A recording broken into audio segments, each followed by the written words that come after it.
I've hooked the connector on the TFI module, and I made the extensions on the ECT and ACT that I talked about earlier. I have the gasket on the lower intake, I have the locating studs screwed in. Now I'll take the upper intake and install it on the engine. Alright, I'll take the locating studs out, and if you didn't have any studs, that's no problem. Just make sure that your gasket doesn't fall out of place. And I'll put all the rest of the bolts in and tighten them down. I think the spec is 12 to 18 foot-pounds. Okay, and be sure you tighten these bolts from the inside out. Now I have the PCV valve and hose in position. The hose coming from the vacuum tree is hooked up to the tube in the back of the intake. I've hooked the connectors to the idle bypass solenoid, throttle position sensor, and the ACT. Now let's adjust and install the TV cable. The throttle cable is already snapped in. I've got the tab released on the adjustment pin that allows the pin to slide back and forth on the cable, and then you just simply line it up with the little bushing or grommet, and then just simply snap it in. That's all that's needed. Now it's almost time to start the engine. I have a checklist that I'm going to run down first, and by the way, I'm going to build a simple fan controller for the electric fan on the radiator. However, starting the engine for the first time, I'm not going to run it very long, just long enough to set the ignition timing, make sure the transmission is filled up with fluid, and make sure I have good oil pressure. All right, let's go down the checklist. First thing, check your fluids. Make sure it's full of motor oil and your coolant is full in the radiator, and you have fluid in the power steering pump, and the transmission is full. Now this car has a transmission that I've overhauled and it's dry. So I've put a gallon of fluid in it now. When the engine starts and is stable, I'll put another maybe 6 quarts in it, and I'll start checking the fluid level after that. Next thing, make sure all your adjustments are done on your shifter. If it's automatic transmission car, make sure you're in park, it's adjusted right. I think from a safety standpoint, you should go a couple extra steps. Certainly put the park and brake on all the way down. And I think it's even a good idea to jack up the rear end, put a couple jack stands underneath the axle, and then that way, if there's any kind of problem with the transmission or your linkage or anything like that, if the engine starts, you're not going to go anywhere. All right, next thing is when you turn the key on, listen for the fuel pump. It should run for 2 or 3 seconds and then cut off. If you hear that fuel pump, you know that the ignition system is certainly working, or at least the ignition switch is working, and the fuel pump relay is working. Also, once you hear that pump prime up, take a look underneath the hood and underneath the car. Make sure you don't see any fluid leaks or any gas leaks. Next thing, I have a master oil pressure gauge on this car. If you happen to have a mechanical oil pressure gauge in the instrument panel or something on your project, well, that's good. I don't have that, so I have a master gauge on. When I start that engine, as soon as that thing hits, I'm going to take a look, and I want to make sure that needle is moving and that I have oil pressure. Lastly, or kind of toward the end here, give everything a nice look. Take a look, make sure you don't have any loose bolts, look all underneath the car, make sure you don't see any fluid dripping on the floor. Give everything a look, make sure all your vacuum hoses are hooked up. When I did that once over check, I actually discovered something. I found that I had mounted the idle bypass solenoid on backwards. It'll actually go either way, but the correct direction for the idle bypass solenoid is the connector for it is always on the, let's say, air cleaner side of the throttle body. So that was good to just give everything a once over. I happened to catch that. Lastly, just before you get this thing started up and I get the bay door open, before I turn the key, make sure you have a fire extinguisher handy too, just in case.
Welcome back. It's been a few weeks since I started the engine. In the meantime, I've put the car together, put it on the road. It seems to run pretty good.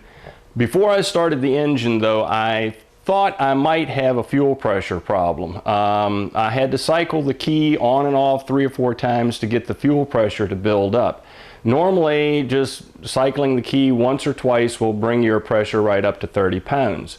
This one took a little bit longer, so I suspected there may be a concern there. The engine started, ran all right as you saw in the video, but I wanted to check to make sure that the pump was adequate for this application. So one way to do that is to check the deadhead pressure.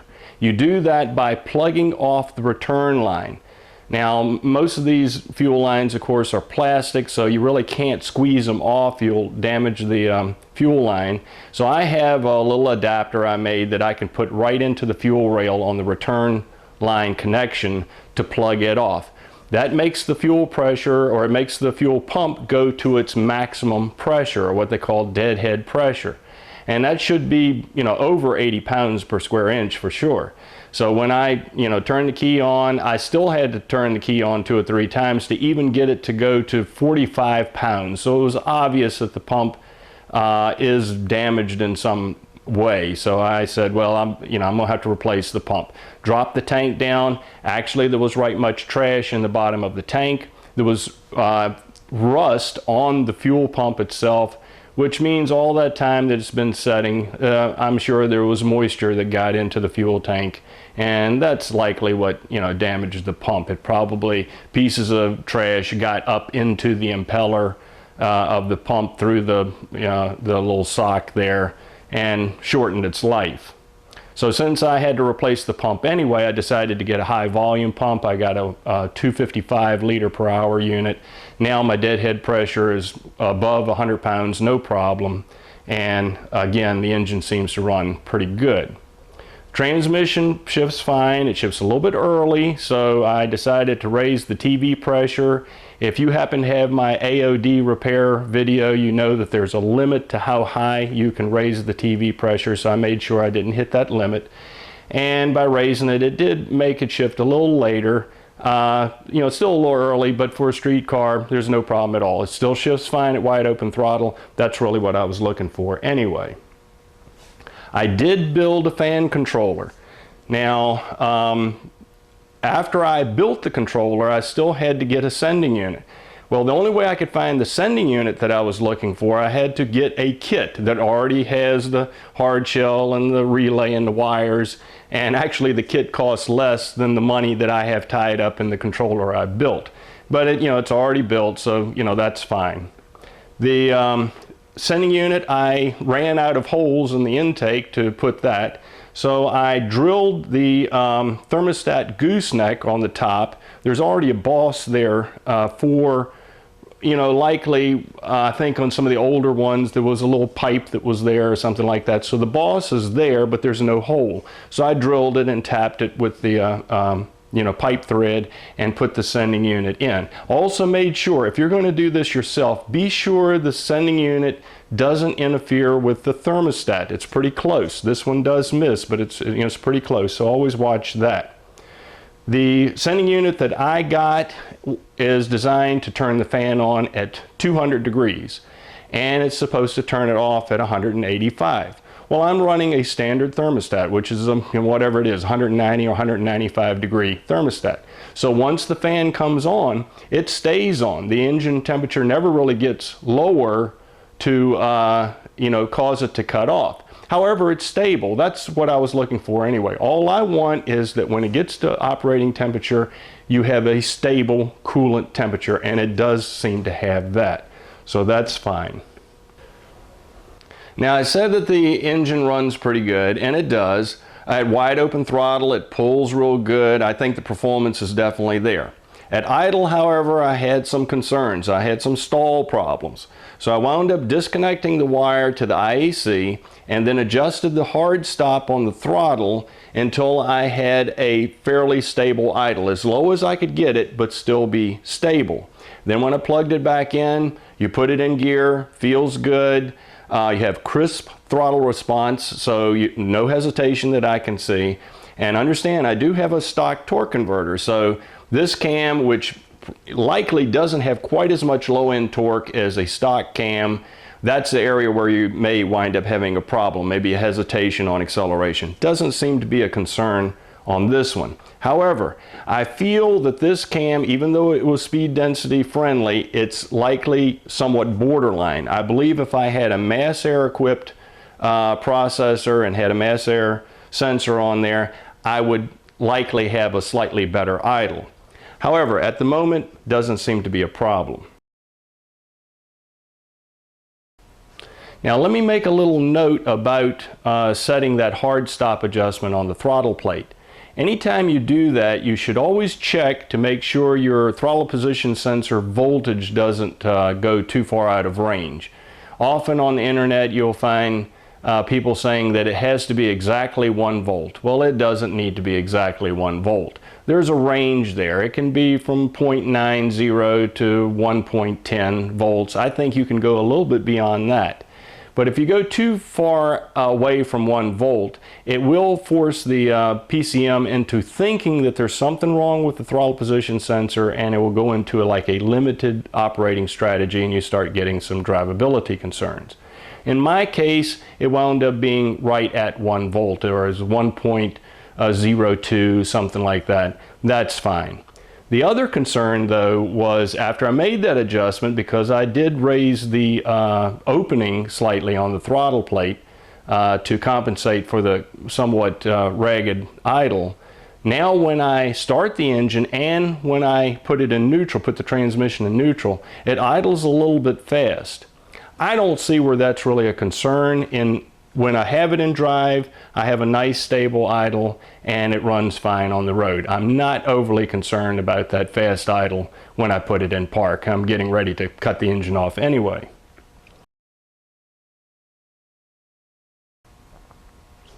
Okay, now I didn't have any trouble getting this engine started. It is true I had to cycle the key a few times to get the fuel pressure to build up, because ultimately I found that I had a bad fuel pump.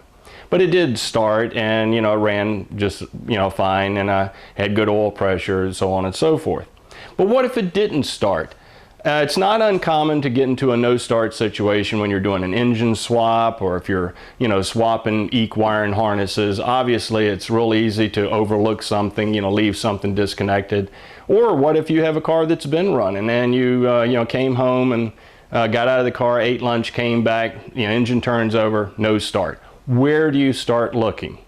So in the next chapter, I'm going to go over a troubleshooting guide. I will try to show the simplest things first, the easiest things to check, and go into the more difficult things to check. And with this in a kind of a chronological order, hopefully that will get you through a no start situation. Also, I may add a little section about how to find a miss. If you have an engine starts okay, but you've got a cylinder that's missing. If it happens to be missing at idle, I'll show you the easiest ways to check, find which cylinder is missing, and how you determine why it's missing. Now, to diagnose a no-start situation, there's certainly some tools that you'll need. Many of them are just commonplace tools you should have, and there's a few luxury tools as well. Let's go over to the table and I'll show you what I have.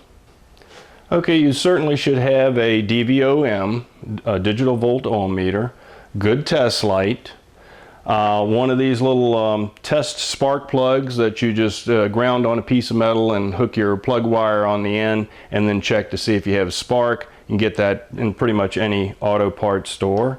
A Noid light. This is a kind of an older style Ford Noid light. Here is a newer one. You can hook right into an injector wire and see if it flashes to let you know that you're getting a signal from the PCM. Here's a little jump wire that you can hook right on the injector. Then you have your two ends here that you can hook a ohm meter to see if you have an open circuit, something like that, in your injector. You should have a fuel gauge for a fuel injected system. This is a mechanical gauge. I have an electronic gauge that I'll likely use on this project during the video. Here's a spark plug boot remover. This is a real kind of nice elaborate one. Actually, it doesn't work that great. I have trouble with the plug wire getting kind of interfering with this part of the tool. Some of the cheaper ones that look just like a pair of pliers that have little rubber tips on the end, they do a pretty good job.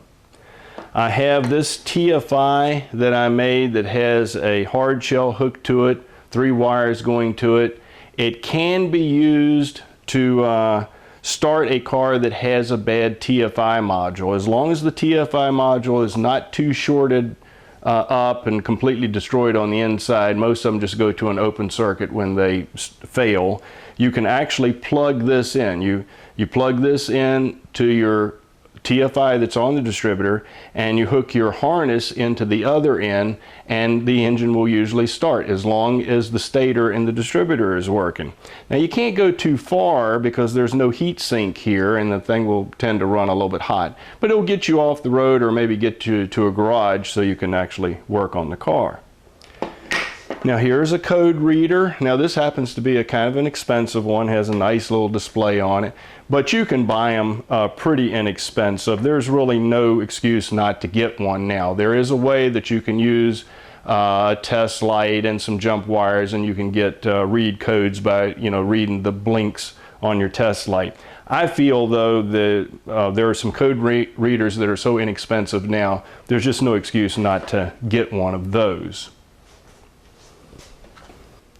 Now over here I have a few luxury items. This right here, it's actually a pretty old tool. It's used to check your map sensor or the barometric sensor. Those sensors put out a frequency. So by hooking this into a DVOM, it changes that frequency in a voltage so you can read it on a regular DVOM. It does a pretty good job. This right here is a TFI tester. You just plug this right into your distributor, and these little lights on the top will blink when you turn the engine over, and if one of them is not blinking, it will tell you which component is bad. It'll tell you if the stator is not working or the TFI or both. I think this is still available from Ford. It does a pretty good job. This right here is a laser type remote temperature probe. Has a little laser beam that comes out. It's real good. A lot of diesel guys like to use it when they have a miss in the engine.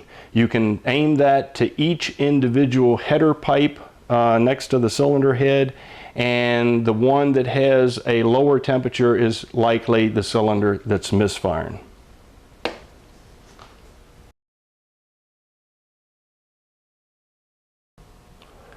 Okay, what is needed to get the engine to start? You need 3 things. You need compression, you need fuel, and you need spark.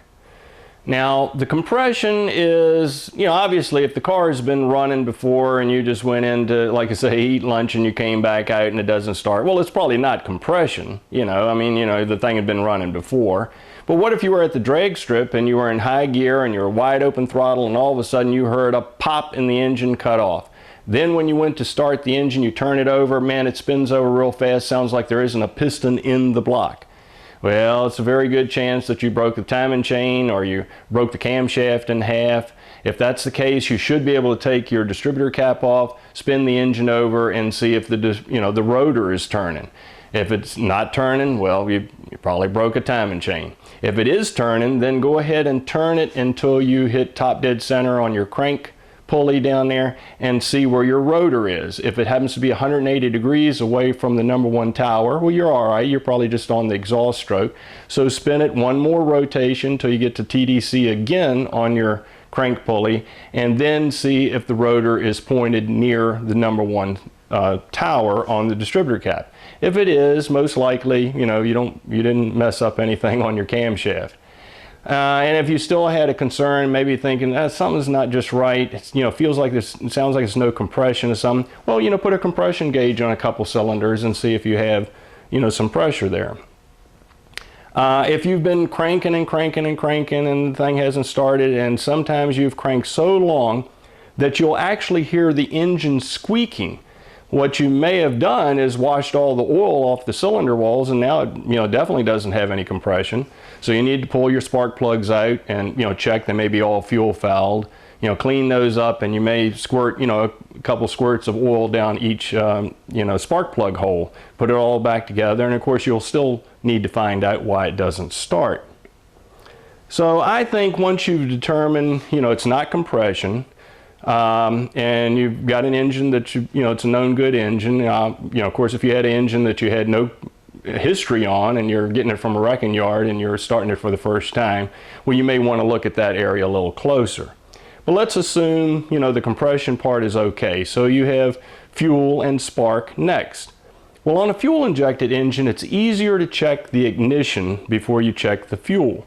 Because after all, in the old carbureted cars, if you wanted to check to see if you had fuel, all you had to do was take the air filter off, stick your face over the, throttle plates, hit your, gas pedal, and you should see fuel squirt from the accelerator pump nozzles. And if you do, well, you have fuel in the fuel bowl, you have, some fuel pressure.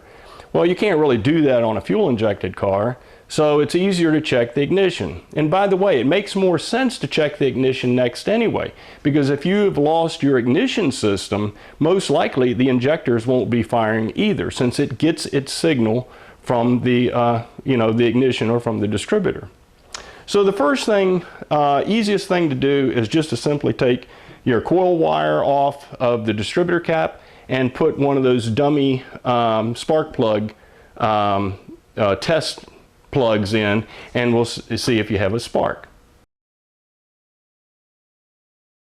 Okay, let's install it.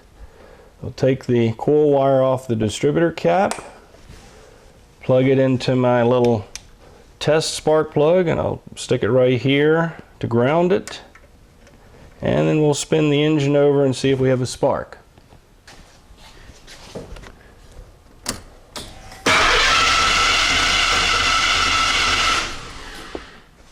Okay, we got spark all right. It might be a good idea to go a step further, and that is to put the coil wire back on the distributor cap and then take one of the spark plug wires off and put that dummy plug on it to make sure it's coming through the cap into a spark plug wire. If it doesn't spark there, then you might have a bad rotor button, there may be a cracked cap, something like that. All right, say we didn't have a spark here. Well, maybe I have a bad coil wire. If you have another coil wire that you can test on there, try it again. Sparks then, you probably have a bad coil wire. It still doesn't spark, then the next step is to check at the coil. What we want to find out, does the coil have voltage going to it? So I'll get my test light, I'll take the little clamp, hook it on the ground of the battery, make sure the test light's working, and then I'll put it on the hot side of the coil and turn the key on. Key is on, put the test light on the hot side, and you can see it lights up. If it didn't light up, then we have an open in that circuit, somewhere between the coil and the ignition switch. You may need to take the little sight shield, the trim off the bottom of the steering column, and probe this same wire on the ignition switch with the key on, and if it's not hot there, most likely you have a bad switch. All right, we do have light there. So now we want to check the ground side of the coil. Go over here, and you can see that's also lit. No problem. And it should be. If it's not lit, there's one more test you need to make, and that is to spin the engine over and see if it blinks. So we'll try that. Let me see if I can mount it in position and then spin the engine over, see if it blinks.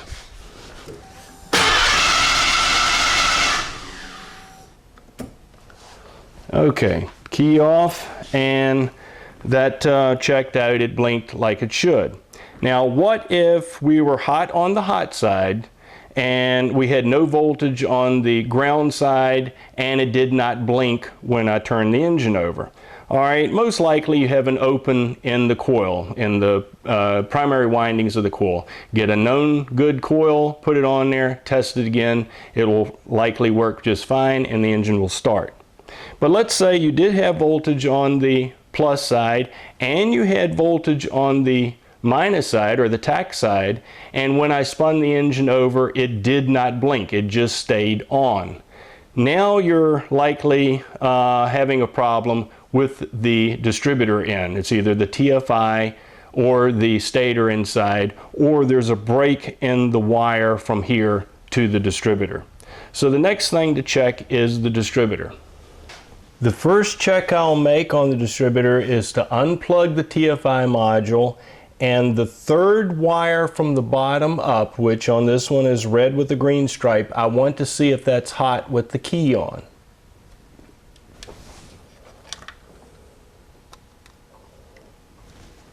Okay, it's lit up. Now that same wire, that third from the bottom, is the wire that's also going to the hot side of the coil.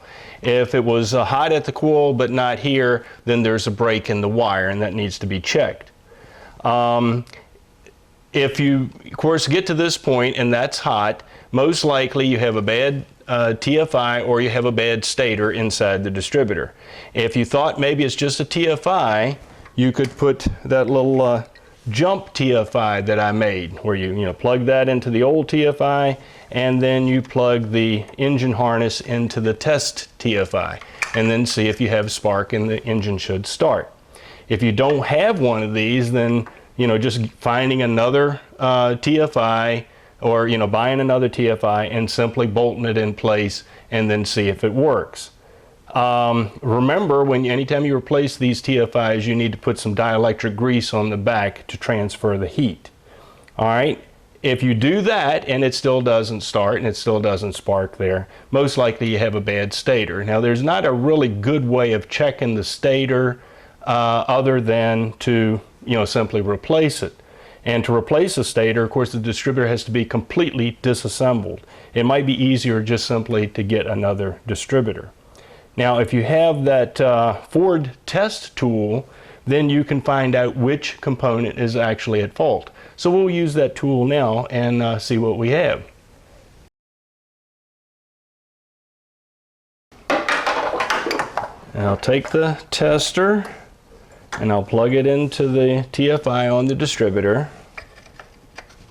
just like that. And also this tester is made for testing remotely mounted TFIs. Now this is the connector that would go into the distributor on those. Many of the latest versions of the EEC4 systems had remotely mounted TFIs. The other wire here hooks to the battery. Now this will go to the hot side of the battery, not the ground, the hot side. Now I'll spin the engine over and see if we have some lights blinking.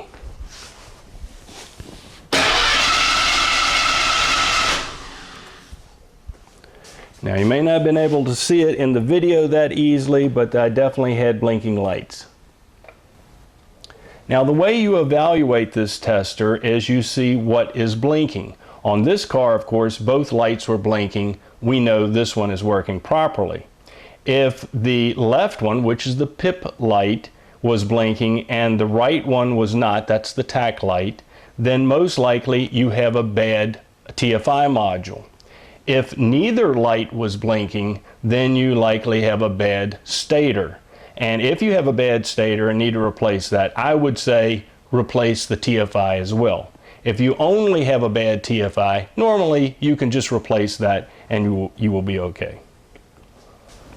Now what if you made this test and your distributor passed the test with no problem, yet you weren't getting a tack signal on the ground side of the coil? Well, it could be that your tack lead wire, which that's the second from the bottom on your TFI hard shell, is open somewhere in that harness. So you could take an ohm meter and probe from that second from the bottom wire over to the tack lead connection on the hard shell on the coil. And you should have continuity. If it's an open circuit, obviously you have a break in the wire somewhere. If that checks out okay, there is one other thing that you could have going on, and that is the spout wire might be shorted. What you would want to do is to plug it all back together, have your dummy spark plug back in, and take your spout shorting bar off, you know, pull that little shorting bar off, or on the older model ones it's actually 2 wires, you have to unplug it, and then see if the engine starts or see if you have a spark. If you do, and you can get the engine started and you plug that back in and suddenly the engine cuts off or starts running super ragged, there's a chance there is a short in that wire, or there may actually be something wrong with the PCM. It may come down to replacing the PCM if you determine that that wire is not shorted. Okay, let's say you checked everything out and the ignition is fine. You have spark. You don't see any problem there. Good strong spark at your coil. You've maybe checked a couple of your spark plug wires and you had spark there. Then most likely you have a fuel problem. First thing to do, check to see if you have fuel pressure. So we'll do that now. Now most systems will have a Schrader valve connection. If it doesn't, there are adapters that are available that hook into the fuel line where you can plug in a gauge. I do have a Schrader valve on this one, and then I'll plug in have an electronic fuel gauge. And when you first plug it in, you'll have likely 0 pressure because you've released it when you put the Schrader valve connection on. So we'll have to cycle the key. I'll cycle the key on. And you see the pressures went up to 35.5, something like that. It's dropping, but it's dropping very slow. That's really what you want to see. That's a good reading. If the pressure went up to say 30, 35, 40 pounds, and then as soon as the pump cut off, the pressure went right to 0, then you might have one of 3 possible problems. One is the check valve may be bad in the fuel pump. If that's the case, normally that doesn't cause a no start. That may cause a long crank time, but then once the engine starts, that check valve goes open anyway, and you'll be fine. Another thing is the pressure regulator may be leaking. Again, may cause a long crank time, but usually the engine will still start and the pressure will maintain once the pump comes on. You can verify if you have a bad pressure regulator leaking by simply plugging off that return line. If the pressure goes up then and then doesn't fall, then you have a pressure regulator that's leaking. The third thing is you could have an injector leaking. Now, of course, if you've had an injector leaking and that pressure dropped way off real quick, you've got a really bad situation, because that means that fuel from that injector is pouring on into the intake, going down in the cylinder. It's very easy for it to hydraulic the engine. The cylinder will actually fill up with gasoline and lock the motor. That's very bad. What you want to see is the pressure go up and stay fairly stable. Now, if you didn't see a reading like that, say the pressure didn't come up at all, then you can suspect that you have a bad fuel pump. Or you might have an inertia switch that's either tripped or open. So we need to go back to the trunk and we'll check that area. The first thing I want to check is to make sure that the trip switch is pushed down, which it is. And then I took some insulation off of one of the wires here that's going to the switch, and I'm going to cycle the key and the light should come on and then turn off. And we'll look for that.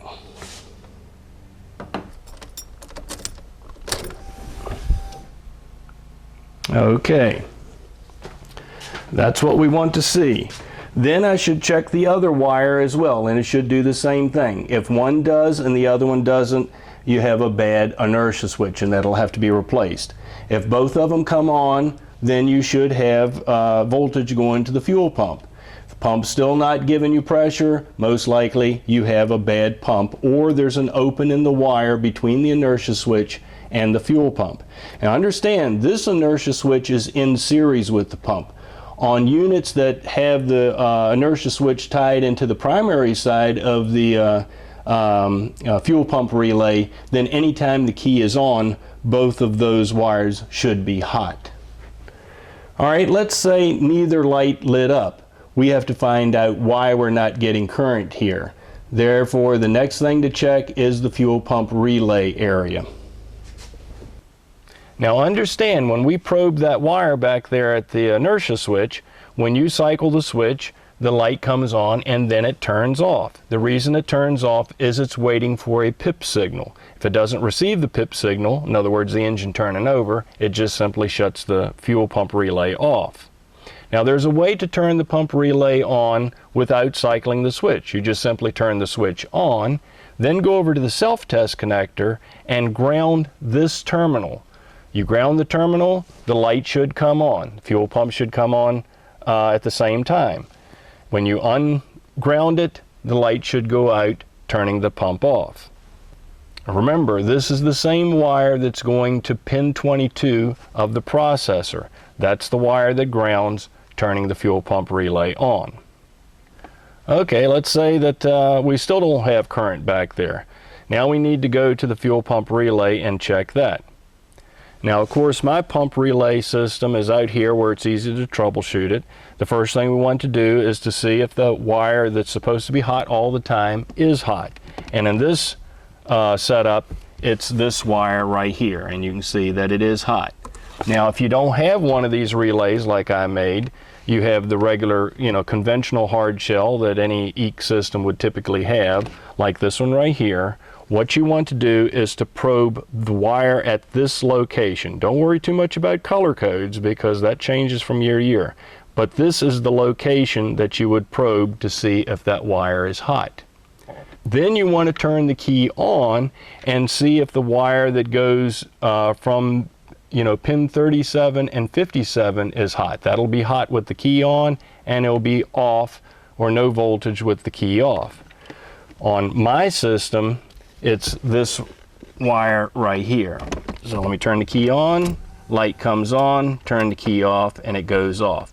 Now, if that light doesn't come on, then you may have a bad EEC power relay, because after all, that's where that current is coming from, the EEC power relay. On the hard shell connection, this is the location of that pin. Okay, now when we cycle the switch, we should see the output part of the relay come on and go off, just like we saw back there at the inertia switch. So let's try that.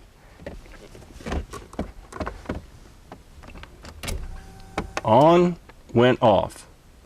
Okay, on the hard shell connector, this is the wire that would be hot when you cycle the key on and then turn off after a few seconds. Now the other wire that we want to check is the trigger wire. Remember, this is the one that's coming from the PCM pin number 22. Same wire that's going to that self-test connector. When that one grounds with the key on, it makes the pump come on. So I'll turn the key on and then probe that connection with the test light. It will ground it. That's this location, and you may be able to hear the pump came on. Undo it, pump went off. There's enough low resistance in the bulb in the test light that essentially this is somewhat like a ground wire. Now, if you don't have a test light, of course, you could just use a jumper ground wire to that pin, and it should make the pump come on. This is the location of the wire on the hard shell. Now, if that didn't turn the relay on by grounding it, most likely you have a bad pump relay. You need to replace it, try it again. All right, let's recap this fuel system just a little bit. Put your gauge on there, turn your key on, you don't have fuel pressure. Go back to the inertia switch, see if you have current on both sides of the wire. If you do, and you have the inertia switch that's mounted in series between the pump relay and the pump, then you should have fuel pressure. And if you do have current on both of those wires and you don't have fuel pressure, then most likely you have a bad pump, or there's an open in the wire between the inertia switch and the fuel pump. All right, let's say you don't have current on the inertia switch. Then you go up to the fuel pump and see if you have current on that wire that should be hot all the time. If you don't have current there, you don't have voltage, you may have a fuse link that's burned out, so that'll have to be checked. Say that's okay, and then you turn the key on and you check the wire that's going to the 3757 pin. Should be hot with the key on. If it isn't, then you may have a bad EEC power relay, because that's where that voltage is actually coming from, and you may have to replace the relay. If you cycle the switch and you go to the output side of the fuel pump relay and you don't get current, then you want to ground that the number 22 pin, you know, the one that's actually going to the self-test connector, and it's going to the 22 pin of the PCM. If you ground that and then the pump relay comes on and you have current on the output side, but you don't have it when you cycle the key, you either have an open in the wire between there and pin 22 of the PCM, or you may have a bad PCM. All right, let's say all this checks out okay. You do have fuel pressure, and you have ignition, but you can't start the engine. Well, the next thing we want to check is the injectors. We want to see if the injectors are firing. So the first thing we'll do is we go over to one of the injector hard shells. Okay, the very first thing I want to do is to turn the key on, take my test light, and back probe the red wire on one of the injectors, one that's easy to get to. Let me back probe that, and I get a light coming on my test light. That's letting me know that the EEC power relay is working. If the light did not come on, then we may have a bad EEC power relay. And if that's the case, we would have caught that back when we were testing the fuel pump. Okay, the light comes on, okay. Now we want to see if we have injector pulse. The best way to do that is to put a Noid light on it. So we'll unhook the hard shell, and I'll plug a Noid light in.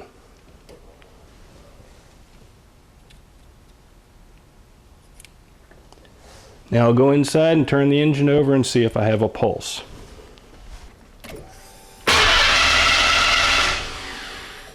That's what I want to see, a pulse. All right, well, what if the Noid light didn't pulse? There is one sensor on the engine that could cause the injectors not to pulse, and that's the throttle position sensor. If for some reason it was stuck in the wide open throttle position, or electrically it's damaged and it's sending a signal that it's wide open, it would put the processor into what they call D-choke, and it shuts the injectors off. Just like on old carbureted cars, if you thought the engine was flooded, what did you do? You put your foot all the way down on the throttle, and that would open the choke, clear out the engine, and hopefully it would start the engine. Well, on an injected engine, it does the same thing. If it sees that the throttle is wide open, it shuts off the injectors, hopefully being able to clear out a flooded engine. So if you suspected that that might be the case, you could back probe your throttle position sensor and see what the voltage is. If it was like 4.5 volts, that would signify probably a wide open throttle. But it's an easier way than that to check. Just simply unplug it. If you unplug it, the processor will go to a kind of limited strategy. It will know that it's an open circuit and the injectors should pulse. So unplug it, try it again. If it pulses, then most likely you have to replace the throttle position sensor. If you're still not getting a pulse, then it could be that the PCM is not getting the PIP signal from the TFI. And there is a wire that's going from the TFI back to the processor that lets the engine know, lets the processor know that the engine is rotating and it's time to pulse the injectors. If that was an open circuit, of course the injectors would not pulse. That would need to be checked with an ohm meter. If that checked out okay, then it's very likely you simply have a bad PCM and you will probably have to replace it. Put that in, recheck it, you have pulse, the engine should start up. All right, let's say we got the engine running and everything's okay, but you have a dead miss. Now, if the dead miss is at an idle, it's not too hard to find that. The real problem is if you have a miss out on the road when you have a load on it. Without having an oscilloscope that you can ride in the car with you, it's going to be very difficult to find that. If you have a miss at idle though with no load on it, shouldn't be much problem. You can go ahead and pull each individual spark plug wire off by using one of those plug wire pliers. And understand you may get a shock. Some of those have nice insulation on it, but there's a lot of voltage on these wires and you may still get a shock, so be aware of that. If you keep pulling them off, you'll get the engine will shake worse, when you pull it off. When you get to the cylinder and you pull the wire off and you get no change to the engine the way it's running, that's the dead cylinder. So that's the one you want to check. When you pull that off, did you have a spark? Can you put your boot, your spark plug boot right up against the cylinder head, and do you get a spark jump across there? If you're getting a spark jump, well, your wire is likely okay. You may have a bad plug. Then you could do what I call an ABA test, and that is take that spark plug out and swap it with the spark plug next to it.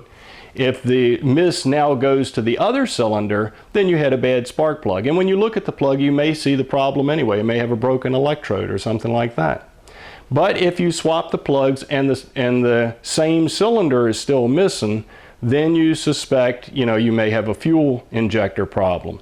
If that's the case, then, put your Noid light on that hard shell. Pull it off that injector and put your Noid light on it. Is it flashing? If it's not flashing and that's the only cylinder that's missing, well, you may have an open in that wire going to the processor, or you may have a bad driver, or in other words, the transistor in the processor has went bad and it's not firing that injector. If that's the case, of course, you'd have to put a new processor in.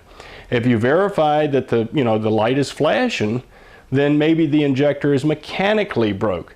In that case, you could take a stethoscope, which is fairly inexpensive, a mechanic stethoscope, put your wire back on there, start the engine, and then probe your stethoscope right on that injector. You should hear it click. Now, you may be hearing the click from some of the other injectors, so what you want to do is check the injector next to it.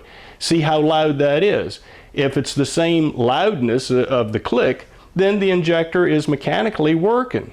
So there's always a chance that the injector is completely clogged up. There's no fuel going through it. Or the pentle may be bent or broke or something like that, and it's causing a real bad spray pattern. If that's the case, normally you don't have a miss. It'll run ragged, but that cylinder will likely fire. But there is a chance that you have an injector that's mechanically bad.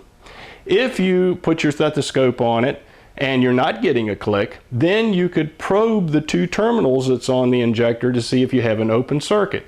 Use your ohm meter. You could use that little jump wire that I made. Put your ohm meter on it, and this is high impedance injectors, so you should have about 15 ohms, give or take, 5 ohms. And if you have an open circuit, well, obviously the coil is bad in the injector, and the injector has to be replaced.